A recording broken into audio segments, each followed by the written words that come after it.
السلام عليكم ورحمة الله وبركاته. أهلا بكل متابعي قناة منوعات ومقتطفات أشرف وبورصة الطيور في مصر يوم الثلاثاء 14 يناير. الفراخ البيضاء السعر المعلن 85، المستهلك 95. الفراخ الساسو المعلن 87، المستهلك 97.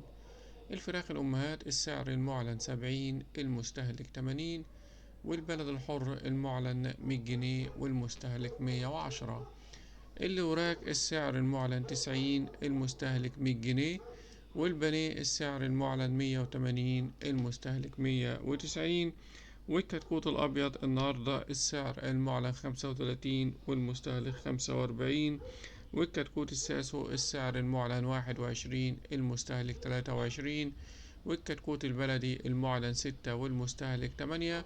وأسعار الكتاكيت دايما بيختلف سعرها على اختلاف الشركة واختلاف النوع. أسعار البط والأعمار النهاردة: البط الفرنسي المعلن 72، المستهلك 82. البط المولر السعر المعلن 60، المستهلك 70. البط المسكوفي السعر المعلن 90، المستهلك 100 جنيه. البط البلدي المعلن 100 جنيه، المستهلك 110. أسعار البط النهاردة عمر يوم: البط الفرنسي المعلن 28، المستهلك 30. البط المولر السعر المعلن 58، المستهلك 60. البط المسكوفي السعر المعلن النهاردة 51، المستهلك 55. البط البيور المعلن 18، المستهلك 20.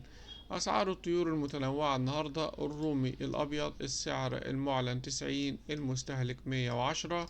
الروم الأسمر السعر المعلن 110، المستهلك 115. والأرانب السعر المعلن 120، المستهلك 130. والحمام السعر المعلن 130، المستهلك 140. السمان السعر المعلن 130، المستهلك 140. الكتكوت الروم الأبيض السعر المعلن 120، المستهلك 125. الكتكوت الروم الأسمر السعر المعلن 50، المستهلك 55. الكتكوت الرومي 300 جرام المعلن 100 جنيه والمستهلك 105. أسعار البيض النهاردة: البيض الأبيض السعر المعلن 155، المستهلك 160. والبيض الأحمر السعر المعلن 165، المستهلك 170. والبيض البلدي السعر المعلن 170، المستهلك 180. في النهاية بشكركم جزيلا، والسلام عليكم ورحمة الله وبركاته.